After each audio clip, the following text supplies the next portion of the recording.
Wine. Good afternoon, Norfolk Wine and Spirits and Norfolk Whiskey Group customers.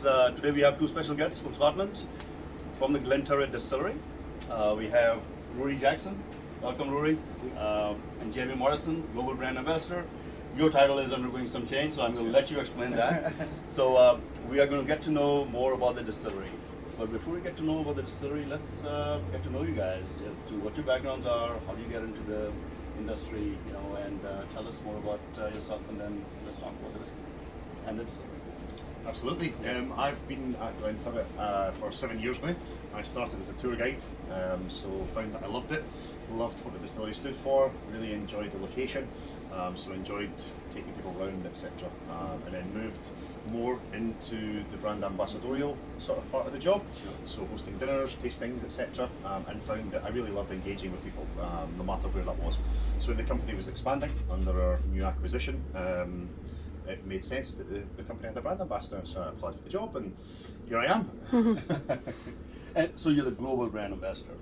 Okay. I am, yes. It's not as glamorous as it looks. It's occasionally lots and lots of travel, airports at random times in the morning, but I do travel around with a suitcase full of whiskey, which does make up for that. Right. I'm sure. Yeah, and so my background is I was a professional rugby player. So I've gone from sport into the drinks world now, so retired at the start of the pandemic, and thankfully got a job at Glenturret at a very exciting time. Lots going on, and it's been a bit of a whirlwind, coming up to 18, 19 months now I've been there. So the rugby teams you played for, Glenturret was the choice whiskey, or there were other whiskies also? Or how do you get into whiskey from rugby? I thought beer would be the more natural progression, no? Yeah, definitely drank a fair bit more beer than I did whiskey at the time, certainly when I was younger. Palate evolved as I got a bit older. But, it was actually when I was playing down south in London, and I wasn't going out as much because it was a bit more expensive than in Scotland. So after games, I'd start just trying to relax and unwind with a couple of nice scotches. Yeah, okay, excellent. So tell us about the distillery. The history, and I know it was, as far as my knowledge is, it was owned by Edrington Group. But please, what's the connection with Edrington, and how's the distillery? This is the first time I think I've seen this bottles as an official bottling. So tell us about that, please. Thank you. Yeah, sure. So Glenturret Distillery was part of Edrington, where we were effectively stablemates for Highland Park and Macallan. And in the 2018, the latter part of that year, the Glenturret was up for sale, and we had over 100 notes of interest for the distillery, and we reduced that down to 20. And subsequently, the new owners of the distillery are two individuals. One by the name of Hans-Jörg Wyss, who's a Swiss-American entrepreneur, and the other gentleman is Silvio Denz, who leads the Lalique Group part of the investment for Glenturret. So yes, you mentioned the new bottle. So we've completely redesigned the bottle. We're the only distillery in the world that's allowed to have glass designed by Lalique on the bottom, and we have a little bit of an Art Deco nod to René Lalique himself, and we just feel it's a very striking design. Yes. So we're very lucky in that respect. In terms of production, we produce about 200,000 litres of alcohol per year. So it's relatively very small compared to a lot of other distilleries out there. Absolutely. For us, it's about quality, not quantity. So we'll never create millions of litres of Glenturret. It will always be done manually, and it will always be done in small batches, which we're very proud of. So who's the head distiller? I think that connection with Edrington or previous Edrington still continues, or how does that, that plays a big part, right, in the distillate? Yeah, so we've managed to acquire a guy, Bob Delgarno, who cut his teeth creating whiskey for another Edrington brand, which was Macallan. So I'm sure a couple of people might have heard of them. I'm not too sure. Just a handful. But no, one thing is, so we shifted from Edrington, where we produced 50% of our spirit went to the famous Grouse blend. We now control all our distillate, all goes into casks for our single malt range that we're doing now. But I think Edrington, one thing that they did brilliantly for us was they didn't pick the highest bidding purchaser. They picked a brand or people with vision that wanted to keep the craftsmanship, the small batch distilling, and really focus on that quality. And hence, yeah, and hence why we then managed to convince Bob Garner to come over, and he's now got free reign on creating and putting together the beautiful whiskies that we're getting to try at the minute. Right. So what are the expressions coming into the US right now? So we've got Triple Wood, which is our introduction to the whisky world at Glenturret, and then we've got a 10-year-old peat smoke, which will potentially challenge some thoughts on peat. And the 12 years old, 15 years old, and we've got a 25 years old and a 30 years old. Those are pretty limited, I would imagine. Yeah, I mean, when you're only producing 200,000 litres of spirit per year, the 25 years old is a limited run of 204 bottles, and that's genuine 204. There's not an extra 4,000 in the cupboard. And the 30 years old is a limited run of 750 bottles. Okay, and so these are not single casks. These are a blend of few casks. Yes, yeah. It's vatting's together. Right. One of the very interesting things I've noticed, on your bottles, is that you are putting the vintage date on it, or what release the year is. What's the significance of that, and why are you folks doing that? So I think for us again, every year, so we've got the core SKUs. They're always going to be the same age statements, and they'll be similar styles and character. So if you look at the 12-year-old, for example, sherry influenced, but it's every year the stock makeup that we've got sitting there to create the whiskey is always going to have nuances, differences. So instead of trying to back engineer the exact recipe that was the year before, we're just going to put out the best version of that year's 12-year-old. So it could be just a higher ratio of American oak sherry instead of all European, different things like that, or refill cask and how you balance that out. And ABVs will change and the like, so it's got its complications. Certainly when having to do cola waivers every year for America. Thankfully, logistics isn't my part. But, it's not mine either. But I think it's a wonderful thing to talk about. So it's almost like for people to think about it, it's like wine vintages. It's always going to be slightly different, and then it means we can do a wide varying difference of tastings, whether it's vertical tastings through the years, different expressions. So it gives us a wide range of things to talk about and explain to consumers. Yeah, and you're going to celebrate the differences between the different vintages, right? Yeah. Sorry, just to pick up on what you said there, celebrate the difference. Yeah. We're a small distillery producing a limited amount of single malt whiskey. We have the freedom where we don't have to make it the same. So why should we?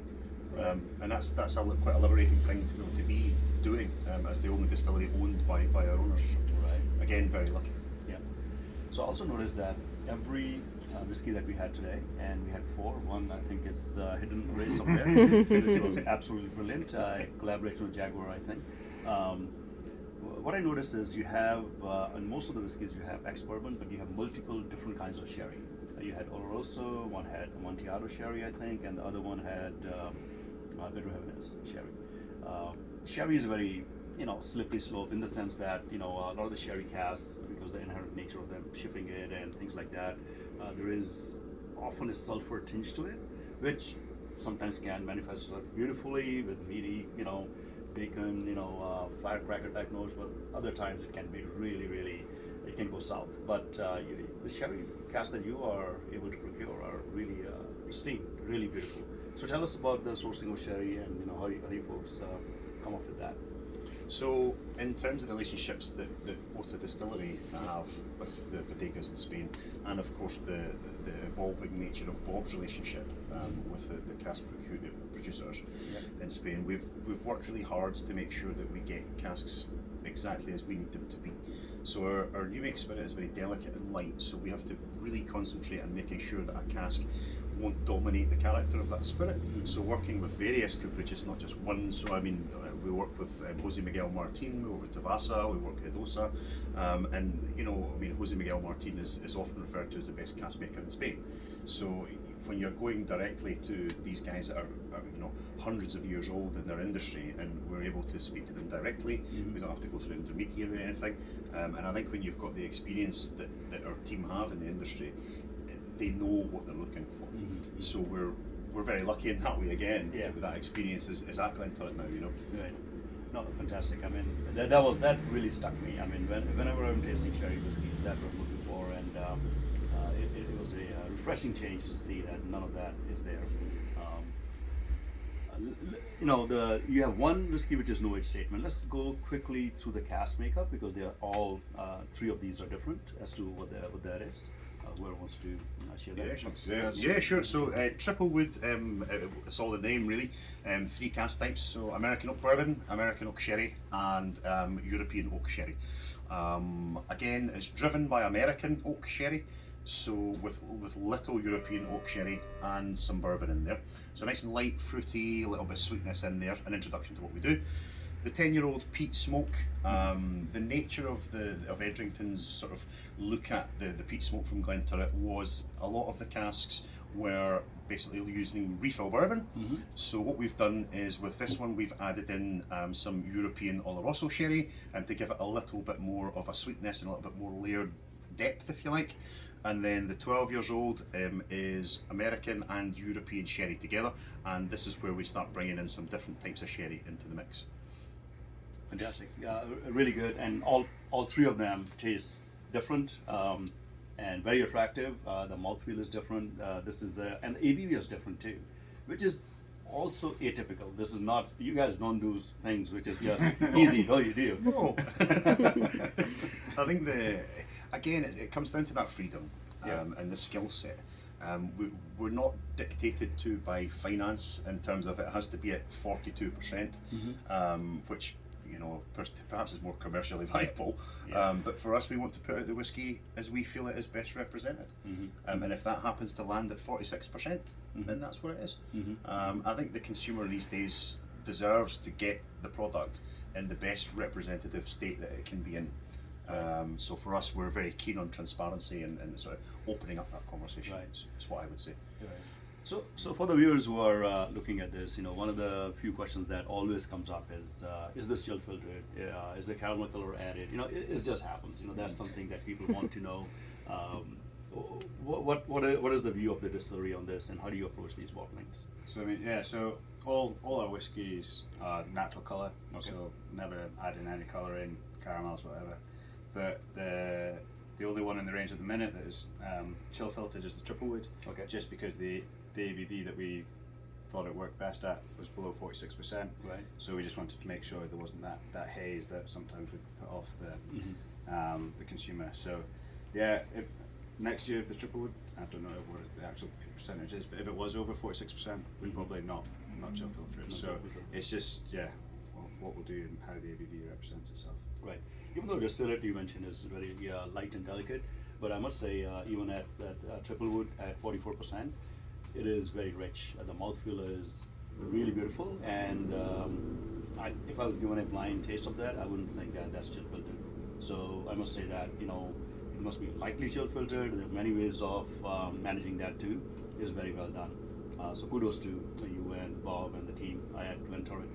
But I think these are just landing, or they have landed in Massachusetts, and I'm pretty sure that very soon all of us will be tasting these and having fun. So cheers, and thank you very much. Cheers. Thank you for joining us. Yeah, take care.